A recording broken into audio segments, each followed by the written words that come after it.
পাওনা টাকা ধার দিয়ে কিংবা ধারের টাকা উদ্ধার করতে গিয়ে জুতার তলা ক্ষয় করে ফেলেছেন।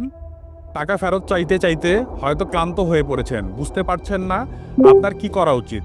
সহজ সমাধান হলো, বেশি অঙ্কের টাকা হলে আপনি আইনের আশ্রয় নিতে পারেন।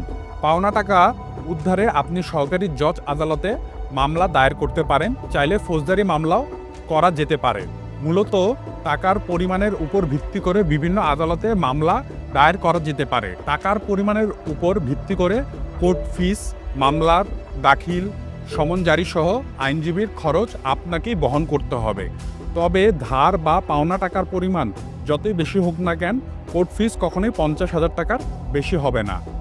দ্য সিভিল কোর্টস সংশোধিত 1/2021 অনুযায়ী দেওয়ানি মোকদ্দমার ক্ষেত্রে একজন সহকারী জজ 2 লক্ষ টাকা থেকে 15 লক্ষ টাকার মোকদ্দমার বিচারিক কাজ করতে পারেন। একইভাবে সিনিয়র সহকারী জজের বিচারিক এখতিয়ার 4 লাখ টাকা থেকে বাড়িয়ে 25 লাখ টাকা এবং আপিল শুনানির ক্ষেত্রে জেলা জজের এখতিয়ার 5 লাখ টাকা থেকে বাড়িয়ে 5 কোটি টাকা করা হয়েছে।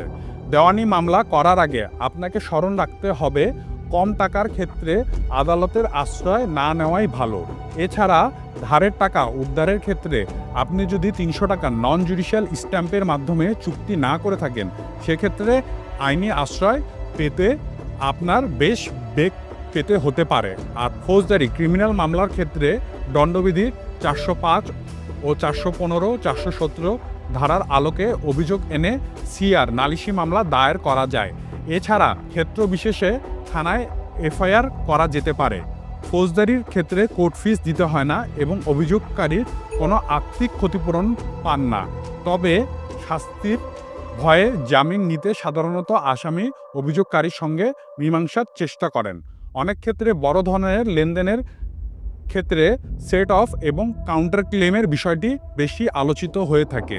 শব্দ দুটি ব্যাখ্যা অনেকে বুঝতে পারেন না। মূলত সেট অফ অর্থ হলো দাবি সমন্বয়ের বিধান। যেমন অর্থ মামলার ক্ষেত্রে যদি আদালতকে বাদী বলল, আমি মিস্টার অমুকের কাছে 5 লাখ টাকা পাই, মিস্টার অমুক তথা বিবাদী বলল, আমিও তার কাছ থেকে 2 লাখ টাকা পাই, এমন ক্ষেত্রে আদালত উভয়ের ক্ষেত্রে দাবির সমন্বয় করে মামলা নিষ্পত্তি করবেন। আর কাউন্টার ক্লেম অর্থ মামলায় বাদীর থেকে যদি বিবাদী বেশি অর্থ পেয়ে থাকেন।